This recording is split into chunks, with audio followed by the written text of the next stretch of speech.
ఈ వీడియోలో మ్యాథ్స్ మెథడాలజీకి సంబంధించిన బిట్స్ అయితే చూద్దాము. సో మనకు మ్యాథ్స్ మెథడాలజీ వచ్చి 20 మార్క్స్‌కి ఉంటుంది డిఎస్సిలో. అంటే 40 బిట్స్ వస్తాయి. మనకు మొత్తం 10 చాప్టర్స్ ఉంటాయి. సో ఇది మన అభ్యాసకుని యొక్క విధానం. మంద అభ్యాసకులు, ప్రతిభావంతులమైన అభ్యాసకులు ఉంటారు కదా, వాటిల్లో బిట్స్ అనమాట ఇవి. సో ఫస్ట్ బిట్ వచ్చి మంద అభ్యాసకులకు బాగుగా ఉపయోగపడు విధానం ఏంటి అని అడిగారు. సో ఏదంటే పర్యవేక్షిత అధ్యయనం. పర్యవేక్షిత అధ్యయనం అనేది మంద అభ్యాసకులకు బాగా ఉపయోగపడుతుంది అని చెప్పారు.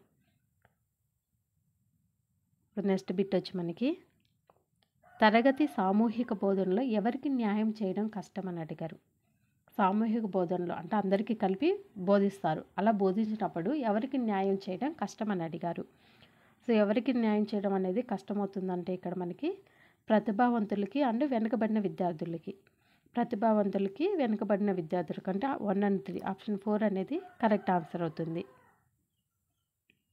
నెక్స్ట్ బిట్ ఈ కింది వాటిలో ఏ విధంగా ప్రతిభావంతులైన విద్యార్థులను గుర్తించవచ్చును అడిగారు. ఏ విధంగా ప్రతిభావంతులైన విద్యార్థులను గుర్తించవచ్చు అని అడిగారు. సో ఏ విధంగా గుర్తించవచ్చు అంటే తరగతికి వెళ్ళే ఉపాధ్యాయుల అభిప్రాయాలను సేకరించడం ద్వారా, సాధన నికషలు, సహజ సామర్థ్య పరీక్షల్లో వచ్చిన మార్కుల ఆధారంగా, అలాగే అభిరుచి శోధకులు వైఖరుల మాపనం ద్వారా పైవన్యూ. సో వీటన్నిటి ద్వారా కూడా మనం ప్రతిభావంతులైన విద్యార్థుల్ని గుర్తించవచ్చు. సో దీని ఆన్సర్ వచ్చి ఆప్షన్ 4 పైవన్యూ అనేది కరెక్ట్ ఆన్సర్. నెక్స్ట్ బిట్ ప్రతిభావంతులైన విద్యార్థుల యొక్క ప్రజ్ఞా లబ్ధి ఎంత అని అడిగారు. ఎంత అంటే ప్రతిభావంతులైన విద్యార్థుల యొక్క ప్రజ్ఞా లబ్ధి అనేది 140 కంటే ఎక్కువగా ఉంటే వాళ్ళని ప్రతిభావంతులు అని పిలుస్తారు. ఆప్షన్ 2 అనేది కరెక్ట్ ఆన్సర్. నెక్స్ట్ బిట్ గణితంలో ప్రతిభావంతులైన విద్యార్థి యొక్క లక్షణం ఏంటి అని అడిగారు. గణితంలో సో త్వరగా సులభంగా నేర్చుకోవడం, వారి స్థాయికి మించిన సమస్యలను అర్థం చేసుకోవడం, అపూర్వమైన ఊహాశక్తి, హేతువాద శక్తులను కలిగి ఉండడం పైవన్యూ అని ఇచ్చారు. సో దీని ఆన్సర్ ఏమవుతుందంటే మనకి పైవన్యూ అనేది కరెక్ట్ ఆన్సర్ అవుతుంది. నెక్స్ట్ బిట్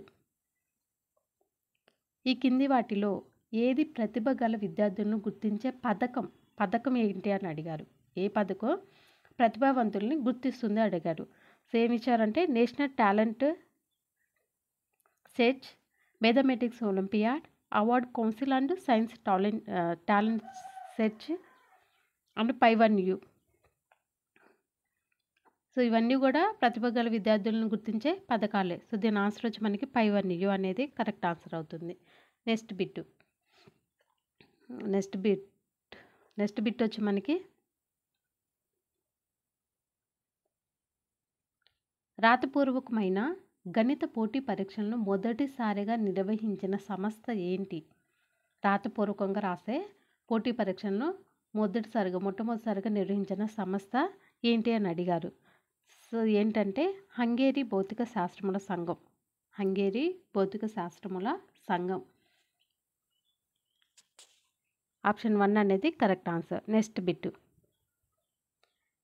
ఎవరి ప్రకారం 85 కన్నా తక్కువ ప్రజ్ఞాలబ్ధి కలవారు సాధారణంగా అధ్యయనంలో తగినంత శక్తి సామర్థ్యాలు లేనివారు మందకోడి అభ్యాసకులు అని అన్నది. సో ఎవరన్నారు అని అడిగారు.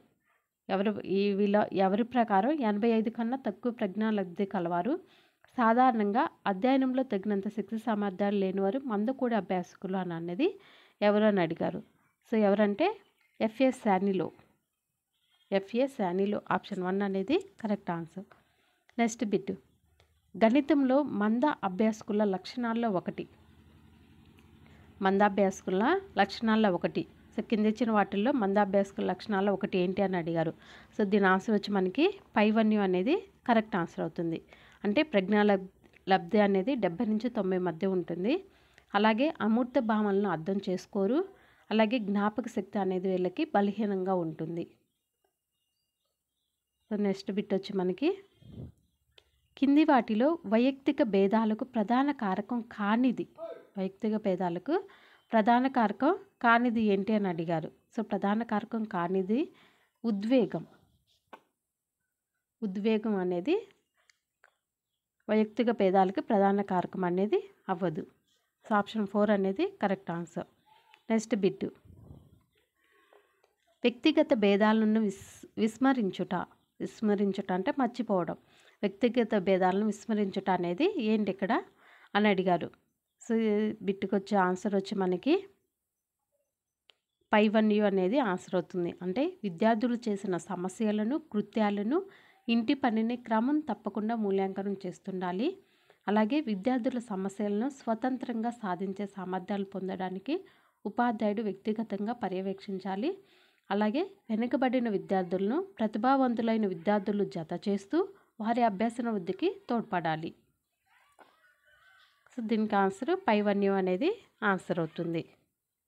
సో నెక్స్ట్ బిట్ వచ్చి మనకి గణితంలో ప్రతిభ ఉన్న విద్యార్థుల లక్షణం కానిది అని అడిగారు. గణితంలో ప్రతిభ ఉన్న విద్యార్థుల యొక్క లక్షణం కానిది ఏంటి అని అడిగారు. సో ఏంటంటే దీని ఆన్సర్ వచ్చి మనకి గణిత భావనలు, ప్రక్రియలు తొందరగా అవగాహన చేసుకోలేకపోవడం. సో ప్రతిభావంతుడు అంటే తొందరగా అవగాహన చేసుకుంటారు, ఇక్కడ చేసుకోకపోవడం అని ఇచ్చారు కాబట్టి ఆప్షన్ 2 అనేది ఆన్సర్ అవుతుంది. Next bit. So next bit వచ్చి మనకి అభిరుచి శోధికలు అండ్ వైఖరి మాపనల నివేదికలను పరిశీలించడం ద్వారా గణితంలో ఎలాంటి విద్యార్థులను గుర్తించవచ్చును అడిగారు. సో ఎలాంటి విద్యార్థులను గుర్తించవచ్చు అంటే ప్రతిభావంతులైన విద్యార్థులని వీటి ద్వారా గుర్తించవచ్చు. సో ఆప్షన్ 2 అనేది కరెక్ట్ ఆన్సర్. నెక్స్ట్ బిట్ కనుక చూసినట్లయితే మంద అభ్యాసకులకు అనుకూలమైన బోధన విధానం ఏంటి అని అడిగారు. తక్కువ ప్రజ్ఞాలబ్ధి ఉన్న విద్యార్థులకు ఎలాంటి బోధన అనేది అనుకూలంగా ఉంటుంది అని అడిగారనమాట. సో దీనికి ఆన్సర్ వచ్చి మనకి ఆచరణ ద్వారా అభ్యాసనం అనేది వీళ్ళకి అనుకూలమైన బోధనా విధానం. ఆప్షన్ 3 అనేది కరెక్ట్ ఆన్సర్ అవుతుంది. Next bit. మందకోడి విద్యార్థులు వెనకబడిన ప్రథమ కారణం ఏమిటి?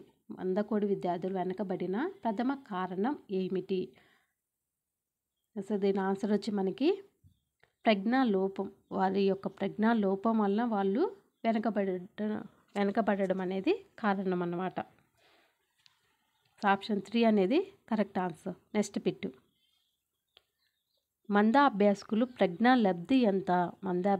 యొక్క ప్రజ్ఞాలబ్ధి ఎంత అని అడిగారు. సో వాళ్ళకి ఎంత ఉంటుందంటే మంద అభ్యాసకుల యొక్క ప్రజ్ఞాలబ్ధి అనేది 70 నుంచి 90 లోపు ఉంటుంది. 70 నుంచి 90 లోపు ఉంటుంది. సో ఆప్షన్ 2 అనేది ఆన్సర్ అవుతుంది. Next bit. దేశ భవిష్యత్తును నిర్ణయించే శాస్త్రవేత్తలు, గణిత శాస్త్రవేత్తలు ఏదో ఒక రంగంలో విశేషమైన సేవలు అందించేవారు ఈ కింది వారిలో ఎవరు అన్నారు. సో వీళ్ళందరూ ఎవరి కిందకు వస్తారంటే మనకి ప్రతిభావంతుల కిందకి వస్తారు. సో ప్రతిభావంతులు అంటే ప్రజ్ఞాలబ్ధి అనేది 140 అంతకన్నా ఎక్కువ ఉన్నవాళ్ళు. సో దీని ఆన్సర్ అవుతుందంటే మనకి ఆప్షన్ 2 అనేది కరెక్ట్ ఆన్సర్ అవుతుంది.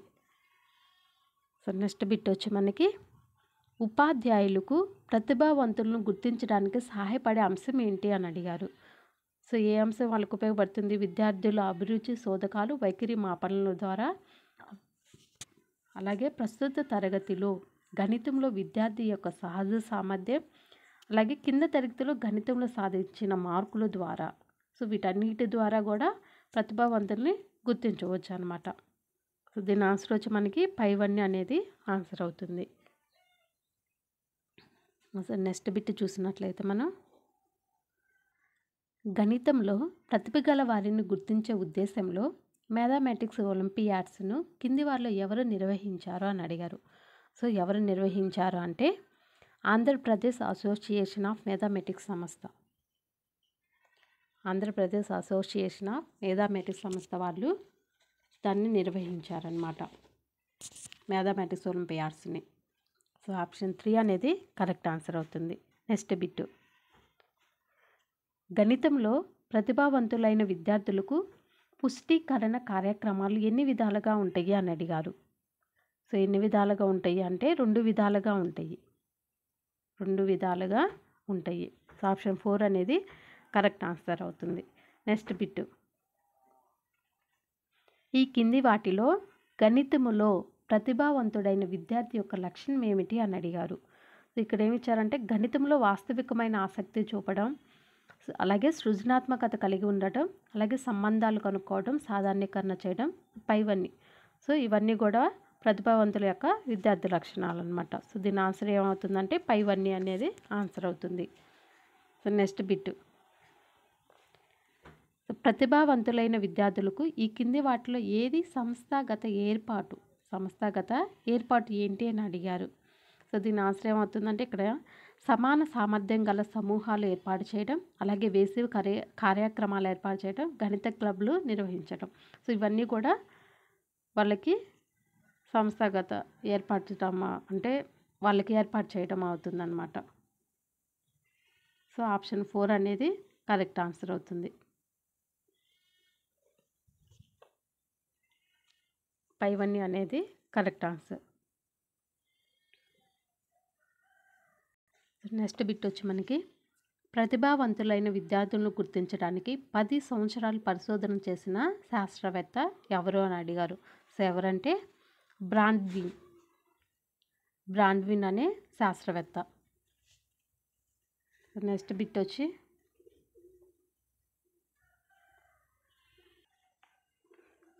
గణిత సంబంధమైన పదాలు, సంకేతాలు, గుర్తులు ఉపయోగించని వారు ఎవరు అని అడిగారు. సో ఎవరంటే గణితంలో వెనుకబడిన విద్యార్థులు, అలాగే గణితంలో సగటు ప్రజ్ఞ గల విద్యార్థులు, ప్రతిభావంతులు, పై అందరూ అని. సో దీని ఆన్సర్ ఏమవుతుందంటే మనకి గణిత సంబంధమైన పదాలు, సంకేతాలు, గుర్తులు ఉపయోగించని వారు అని అడిగారు. సో ఎవరు ఉపయోగించారంటే గణితంలో వెనుకబడిన విద్యార్థులు. సో ఆప్షన్ 1 అనేది కరెక్ట్ ఆన్సర్ అవుతుంది. నెక్స్ట్ బిట్, గణిత అభ్యాసన పట్ల అయిష్టత నివారణ చర్యలు అంటే ఇష్టం లేకపోవడం, అయిష్టత అంటే ఇష్టం లేకపోవడం. సో గణిత అభ్యాసన పట్ల ఇష్టం లేకపోవడం అనే దాన్ని నివారణ చేయడానికి చర్యలు ఏంటి అని అడిగారు. సో దీని ఆన్సర్ వచ్చి మనకి గణిత బోధనలో వివిధ వ్యాసక్తులు కల్పించాలి, అలాగే విద్యార్థుల అభ్యాసన స్థాయిని గుర్తించి వారి అభ్యాసన అవసరాలు తీర్చేట్లు బోధించాలి, అలాగే గణితంలో తాను అధ్యయనం చేసే అంశాలు నిత్య జీవితంలో ఏ విధంగా ఉపయోగపడతాయో ఉపాధ్యాయుడు తెలియజేయాలి. సో ఇవన్నీ కూడా వాళ్ళ యొక్క అయిష్టతను నివారణ చేయడానికి చర్యలు అనమాట. సో దీని ఆన్సర్ వచ్చి మనకి పైవన్నీ అనేది ఆన్సర్ అవుతుంది. నెక్స్ట్ బిట్, ఒక విషయాన్ని నేర్చుకోవడానికి తక్కువ సమయం తీసుకునేవారు ఎవరు అని అడిగారు. సో ఎవరు తక్కువ టైం తీసుకుంటారంటే మనకి ప్రతిభావంతులు. సో వాళ్ళు క్విక్ లెర్నర్స్, వెంటనే చెప్పిన విషయాన్ని వెంటనే నేర్చుకుంటారు కాబట్టి తక్కువ సమయం అనేది తీసుకుంటారు. సో ఆప్షన్ 1 అనేది కరెక్ట్ ఆన్సర్. నెక్స్ట్ బిట్, కాల నిర్ణయ పట్టికలో గణిత శాస్త్ర బోధనకు ఎన్నవ పీరియడ్ కేటాయించాలి, మనకి టైం టేబుల్లో గణిత మ్యాథ్స్కి వచ్చి ఎన్నో పీరియడ్ అనేది కేటాయించాలి అని అడిగారు. సో ఎన్నో పీరియడ్ అంటే 2వ పీరియడ్, సెకండ్ పీరియడ్ అనేది మ్యాథ్స్కి కేటాయించాలి. సో ఆప్షన్ 2 అనేది కరెక్ట్ ఆన్సర్. నెక్స్ట్ బిట్, గణితంలో విద్యార్థి వెనుకబడటానికి గల కారణాల్లో ఇది ఒకటి. సో కింది ఇచ్చిన వాటిలో ఏది గణితాల్లో విద్యార్థి వెనుకబడటానికి కారణం అని అడిగారు. సో దీని ఆన్సర్ వచ్చి మనకి పైవన్నీ అనేది ఆన్సర్ అవుతుంది. అంటే బదిలీ సమస్య, క్రమరహితమైన హాజరు, గణితం పట్ల ఆసక్తి లేకపోవడం. సో వీటన్నిటి వల్ల విద్యార్థిని మ్యాథ్స్ వెనకబడటానికి కారణాలన్నమాట. సో ఆప్షన్ 4 అనేది కరెక్ట్ ఆన్సర్. నెక్స్ట్ బిట్, మంద అభ్యాసకుల పురోభివృద్ధికి చేయు కార్యక్రమాలలో ఇది ఒకటి. సో ఏదంటే దీనికి ఆన్సర్ వచ్చి పైవన్నీ మనకి. సో ఏంటంటే అవి వాళ్ళకు ప్రోత్సాహకాలు ఇవ్వాలి, అలాగే విద్యార్థుల వెనక ఉండే సాంఘిక విద్యా పరిస్థితులు తెలుసుకోవాలి, బోధనలో దృశ్య శ్రవణ బోధన ఉపకరణాలు అనేవి వాడాలి. పైవన్నీ అనేది ఆన్సర్ అన్నమాట. సో నెక్స్ట్ బిట్ వచ్చి మనకి గణితంలో వెనకబడిన విద్యార్థులు. సో దీని ఆన్సర్ వచ్చి మనకి పైవన్నీ అనేది అవుతుంది.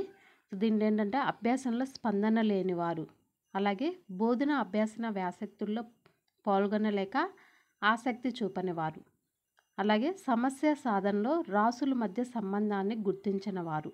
సో ఇవన్నీ చేయలేని వారు వెనుకబడిన విద్యార్థులు అన్నమాట. సో పైవన్నీ అనేది ఆన్సర్ అవుతుంది. నెక్స్ట్ బిట్ వచ్చి విద్యా కార్యక్రమాలు ఆసక్తికరంగా ఆకట్టుకునే విధంగా ఉండేటట్లు రూపొందించాలి అనేది వేటి నివారణ చర్య అని అడిగారు. సో దీని ఆన్సర్ వచ్చి మనకి తరగతికి సరిగ్గా హాజరు కాకపోవడం.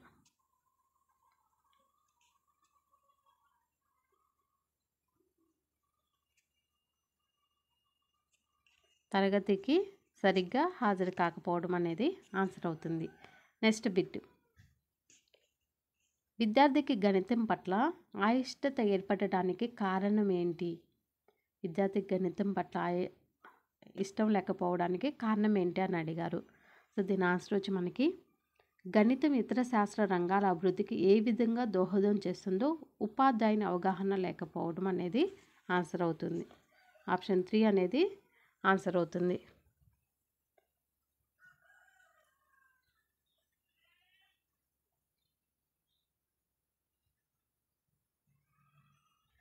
మీకు కనుక వీడియో కనుక నచ్చినట్లయితే లేదా మీకు కంపల్సరీ యూజ్ అయ్యిద్ది అనుకుంటే మాత్రం మర్చిపోకుండా లైక్ అయితే చేయండి.